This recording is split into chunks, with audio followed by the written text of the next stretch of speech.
राष्ट्रीय जनमंच सेक्युलर पक्षाचे नगर दक्षिणचे उमेदवार रवींद्र कोठारी यांच्या प्रचाराचा शुभारंभ काल 30 एप्रिल रोजी नगर शहराचे ग्रामदैवत विशाल गणपती मंदिरात महाआरती करून नंतर नारळ वाढवून करण्यात आला।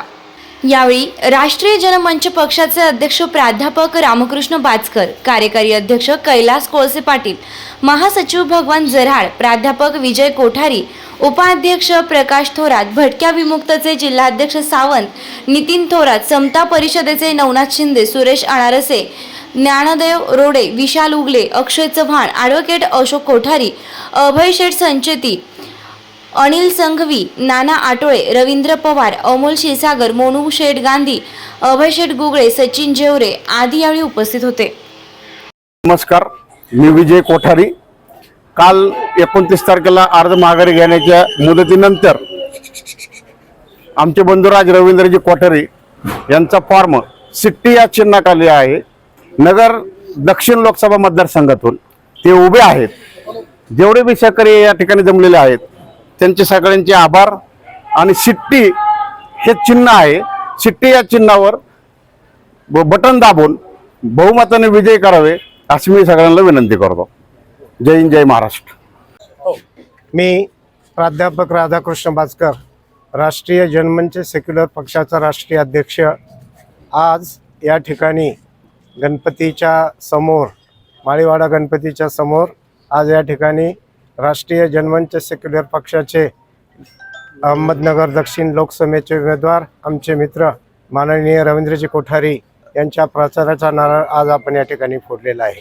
मित्रहो, राष्ट्रीय जनमंच सेक्युलर पक्षाची स्थापना नोव्हेंबर 2019 रोजी झालेली आहे।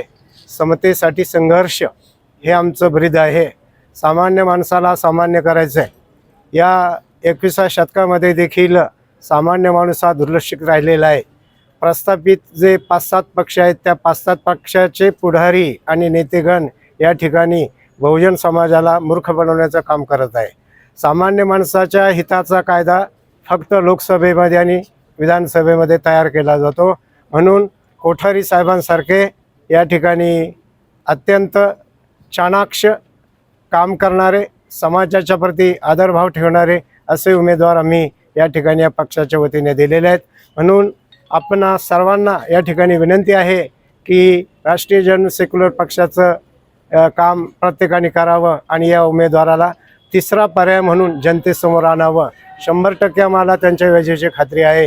दुसरी महत्त्वाची गोष्ट म्हणजे या ठिकाणी सोलापूर जिल्ह्यामध्ये, अहमदनगर दक्षिणमध्ये आणि नंदुरबारमध्ये असे 3 खासदारचे फॉर्म आम्ही भरलेले आहेत। यांचा प्रचार या ठिकाणी फुटलेला आहे आणि भविष्यामध्ये ऑगस्टमध्ये उघडलेल्या ज्या विधानसभेच्या निवडणुका आहेत त्या विधानसभेच्या निवडणुकीमध्ये साधारणपणे 41 त्या ठिकाणी उमेदवार विधानसभेचे लढणार आहेत आणि या ठिकाणी सत्तेमध्ये ते सहभागी होणार आहेत।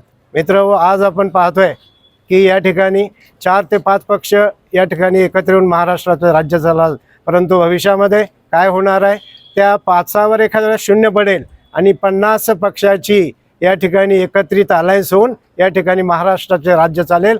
तर महाराष्ट्राचे राज्य चालवण्यामध्ये या ठिकाणी राष्ट्रीय जनमंच सेक्युलर ही पार्टी निश्चितचपणे खारीचा वाटा उचलेल एवढीच अपेक्षा या ठिकाणी व्यक्त करतो। आणि पुन्हा एकदा माननीय रवींद्रजी कोठारी यांचं यश या ठिकाणी मी चिंततो। आपल्या सर्वांना पुन्हा विनंती करतो की राष्ट्रीय जनपक्षाचा हा झेंडा या ठिकाणी प्रत्येक गल्ल्याबोळीमध्ये नेऊन, प्रत्येक गावामध्ये नेऊन या पक्षाला एक विशिष्ट दिशेने नेण्याचं काम करावं एवढीच एक अपेक्षा व्यक्त करतो। या ठिकाणी थांबतो।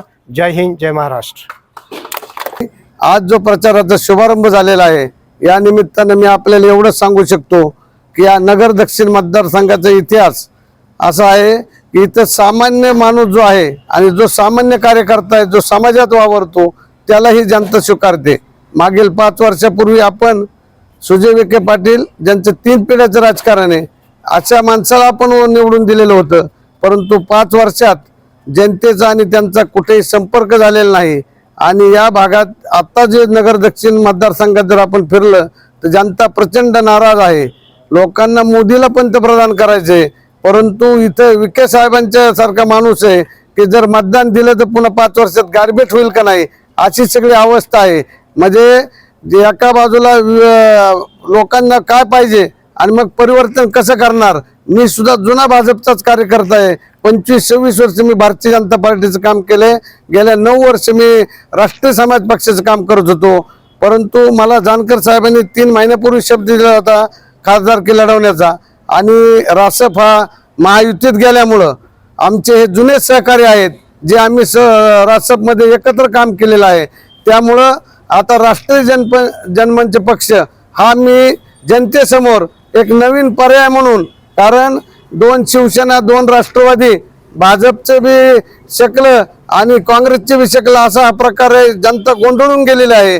कुणाला मतदान करावं हे समजत नाही आणि काय दिशा ठेवावी समाजाने समजत नाही.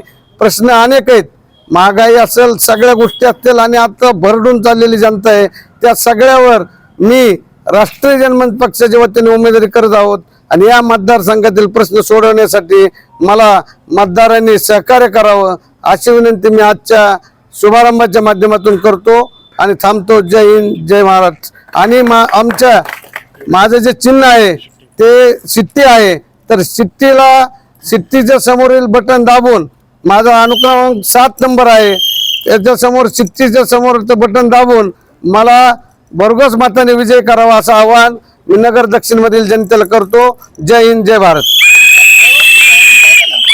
छत्रपती राजे शिवाजी महाराज, देवी अहिल्यादेवी, शिक्षणाचे जनक, सर्वसामान्याला शिक्षणाचा वसा किंवा सर्वसामान्याच्या शिक्षणाचा वसा घेतलेले ज्योतिबा फुले, घटनेचे शिल्पकार डॉक्टर बाबासाहेब आंबेडकर यांनी जे आपल्या घटनेनुसार ते अधिकार हक्क दिलेले, त्यानुसार देशाचं राजकारण आणि समाजकारण चाललं पाहिजे. परंतु आत्ताच्या प्रस्थापित लोकांनी घटना बाजूला ठेवून ज्या पद्धतीने राजकारण चालवलं आहे आणि मग एकाच पक्षाचे 2 पक्ष होऊन बाहेर येत आहेत, या सर्वाला सेवा देण्यासाठी आणि सर्वसामान्यांचा पक्ष म्हणून आणि सर्वसामान्यांना वर नेणारा पक्ष म्हणून राष्ट्रीय जनमंच या पक्षाची स्थापना झालेली. आणि या पक्षाच्या स्थापनेनंतर जे प्रथम इलेक्शन लोकसभेचे येत आहे, त्याचे नगर दक्षिणचे उमेदवार आमचे मित्र, जुने मित्र रवी सेठ कोठारी यांचं चिन्ह आहे सिटी. तर आपल्या सर्वांना आमची विनंती आहे की आपण घरोघरी जाऊन सिटी आणि रवींद्र कोठारी यांचा प्रचार करून राष्ट्रीय जनमंचचे अधिकृत उमेदवार कोठारी साहेब यांना जास्तीत जास्त भरघोस मताने निवडून महाराष्ट्रात राष्ट्रीय जनमंच झेंडा फडकावा ही विनंती राष्ट्रीय जनमंचचा कार्याध्यक्ष म्हणून आपल्याला करत आहे. तरी आपण सर्वांनी विनंतीला मान देऊन रवी सेठ कोठारी यांना बहुमताने निवडून द्यावं अशी विनंती करतो.